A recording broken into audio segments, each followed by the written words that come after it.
assez jolie et charmante fille, née, comme par une erreur du destin, dans une famille d'employés. Elle n'avait pas de dot, pas d'espérance, aucun moyen d'être connue, comprise, aimée, épousée par un homme riche et distingué. Et elle se laissa marier avec un petit commis du ministère de l'Instruction publique. Elle fut simple, ne pouvant être parée, mais malheureuse comme une déclassée. Car les femmes n'ont point de caste ni de race. Leur beauté, leur grâce et leur charme, leur servant de naissance et de famille. Leur finesse native, leur instinct d'élégance, leur souplesse d'esprit sont leur seule hiérarchie et font des filles du peuple les égales des plus grandes dames. Elle souffrait sans cesse, se sentant née pour toutes les délicatesses et tous les luxes. Elle souffrait de la pauvreté de son logement, de la misère des murs, de l'usure des sièges, de la laideur des étoffes. Toutes ces choses dont une autre femme de sa caste ne se serait même pas aperçue, la torturaient et l'indignaient. La vue de la petite Bretonne qui faisait son humble ménage éveillait en elle des regrets désolés et des rêves éperdus. Elle songeait aux antichambres muettes, capitonnées avec des tentures orientales, éclairées par de hautes torchères de bronze, et aux deux grands valets en culottes courtes qui dorment dans les larges fauteuils, assoupis par la chaleur lourde du calorifère. Elle songeait au grand salon vêtu de soie ancienne, aux meubles fins portant des bibelots inestimables, et au petit salon coquet, parfumé, fait pour la causerie de 5 heures avec les amis les plus intimes. Les hommes connus et recherchés, dont toutes les femmes envient et désirent l'attention. Quand elle s'asseyait pour dîner devant la table ronde couverte d'une nappe de 3 jours, en face de son mari qui découvrait la soupière en déclarant d'un air enchanté « Ah, le bon pot-au-feu, je ne sais rien de meilleur que cela !» Elle songeait au dîner fin, aux argenteries reluisantes, aux tapisseries peuplant les murailles de personnages anciens et d'oiseaux étranges au milieu d'une forêt de féerie. Elle songeait aux plats exquis servis en des vaisselles merveilleuses, aux galanteries chuchotées et écoutées avec un sourire de sphinx, tout en mangeant la chair rose d'une truite ou des ailes de glinotte. Elle n'avait pas de toilette, pas de bijoux, rien, et elle n'aimait que cela. Elle se sentait faite pour cela. Elle eut tant désiré plaire, être enviée, être séduisante et recherchée. Elle avait une amie riche, une camarade de couvent qu'elle ne voulait plus aller voir, tant elle souffrait en revenant, et elle pleurait des jours entiers de chagrin, de regret, de désespoir et de détresse.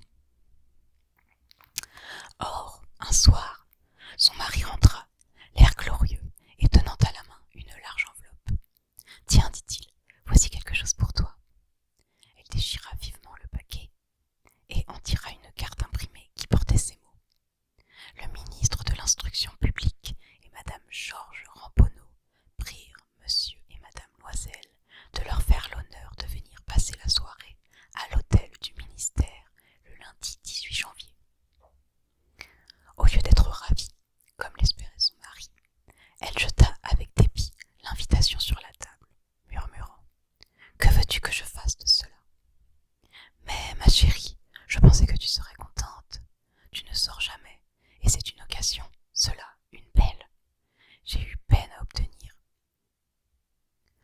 Tout le monde en veut, et c'est très recherché. On n'en donne pas beaucoup aux employés. Tu verras là tout le monde officiel. » Elle le regardait d'un œil irrité, et elle déclara avec impatience « Que veux-tu que je mette sur le dos pour aller là ?»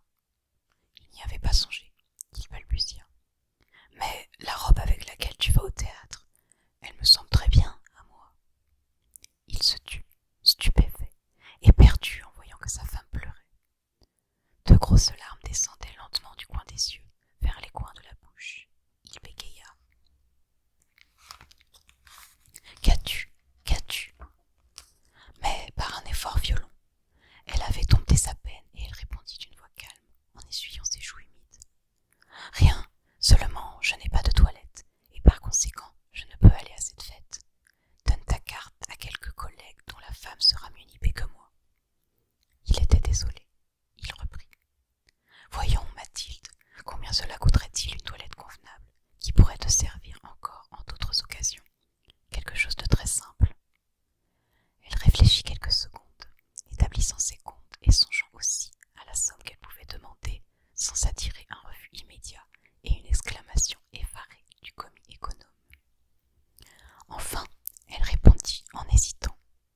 avec son trésor.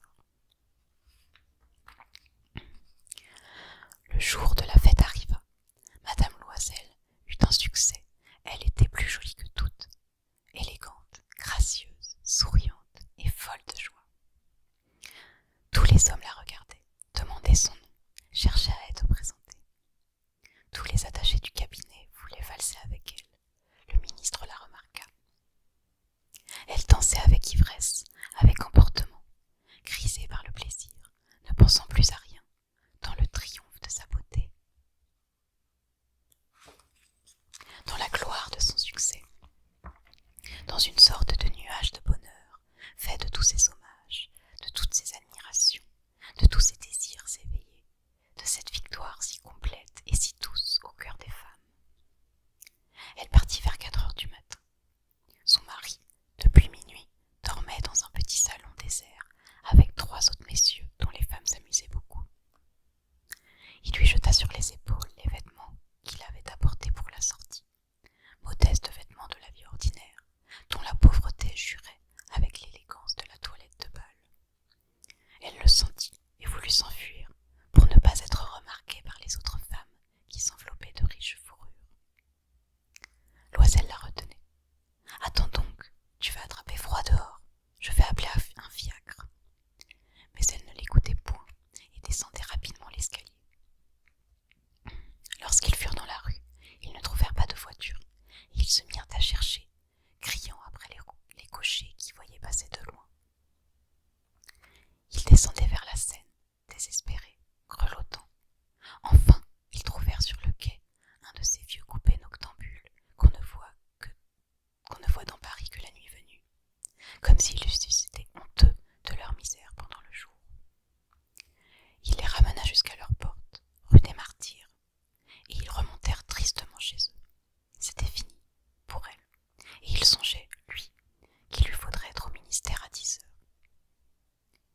Elle ôta les vêtements dont elle s'était enveloppée les épaules, devant la glace, afin de voir encore une fois, dans sa gloire. Mais soudain, elle poussa un cri. Elle n'avait plus sa rivière autour du cou. Son mari, à moitié dévêtu déjà, demanda « Qu'est-ce que tu as ?»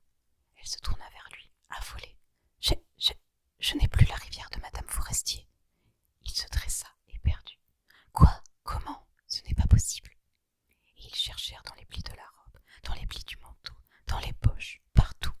Ils ne la trouvèrent point. Ils demandaient « Tu es sûr que tu l'avais encore en quittant le bal ?»« Oui, je l'ai touchée dans le vestibule du ministère. »« Mais si tu l'avais perdue dans la rue,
laissé son père. Il emprunterait le reste. Il emprunta, demanda 1000 francs à l'un, 500 à l'autre, 5 louis par-ci, 3 louis par-là. Il fit des billets, prit des engagements ruineux, eut affaire aux usuriers, à toutes les races de prêteurs. Il compromit toute la fin de son existence, risqua sa signature sans savoir même s'il pourrait y faire honneur. Et, épouvanté par les angoisses de l'avenir, par la noire misère qui allait s'abattre sur lui, par la perspective de toutes les privations physiques et de toutes les tortures morales, il alla chercher la rivière Nouvelle, en déposant sur le comptoir du marchand 36 000 francs. Quand Madame Loisel reporta la parure à Madame Forestier, celle-ci lui dit d'un air froissé: « Tu aurais dû me la rendre plus tôt, car je pouvais en avoir besoin. » Elle n'ouvrit pas les grains, ce que redoutait son amie. Si elle s'était aperçue de la substitution, qu'aurait-elle pensé? Qu'aurait-elle dit? Ne l'aurait-elle pas prise pour une voleuse? Madame Loisel connut la vie horrible des nécessiteux. Elle prit son parti, d'ailleurs, tout d'un coup, héroïquement. Il fallait payer cette dette effroyable. Elle paierait. On renvoya la bonne. On changea de logement. On loua sous les toits une mansarde. Elle connut les gros travaux du ménage, les odieuses besognes de la cuisine. Elle lava la vaisselle, usant ses ongles roses sur les poteries grasses et le fond des casseroles. Elle savonna le linge sale, les chemises et les torchons qu'elle faisait sécher sur une corde.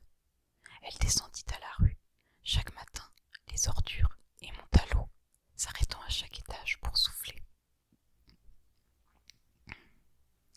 Et, vêtue comme une femme du peuple, elle alla chez le fruitier, chez l'épicier, chez le boucher, le panier au bras, marchandant, injurié, défendant sou à sou son misérable argent. Il fallait chaque mois payer des billets ou en renouveler d'autres, obtenir du temps. Le mari travaillait le soir à mettre au net les comptes d'un commerçant, et la nuit, souvent, il faisait de la copie à 5 sous la page. Et cette vie dura 10 ans. Au bout de 10 ans, ils avaient tout restitué, tout avec le taux de l'usure et l'accumulation des intérêts superposés. Madame Loisel semblait vieille maintenant. Elle était devenue la femme forte et dure et rude des ménages pauvres.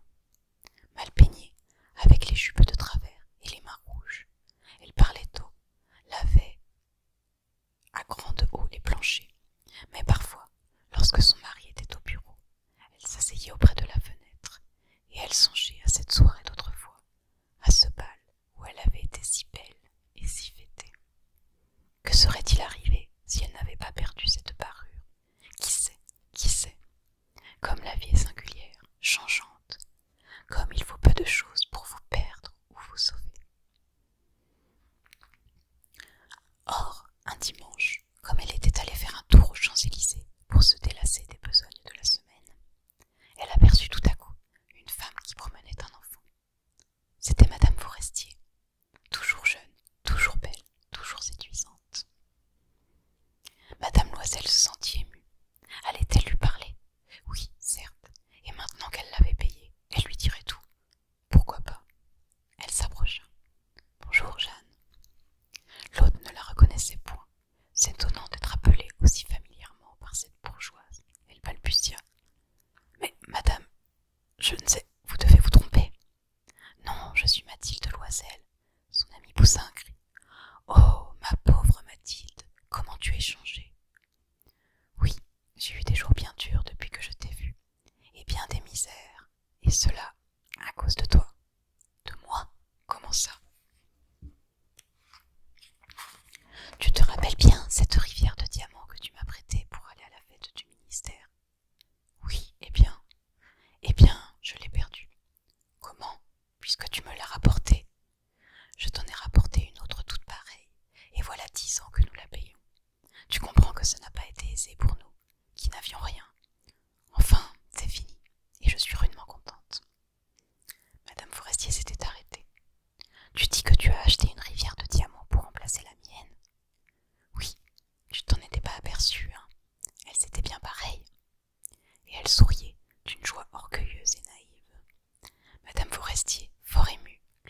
ça vous a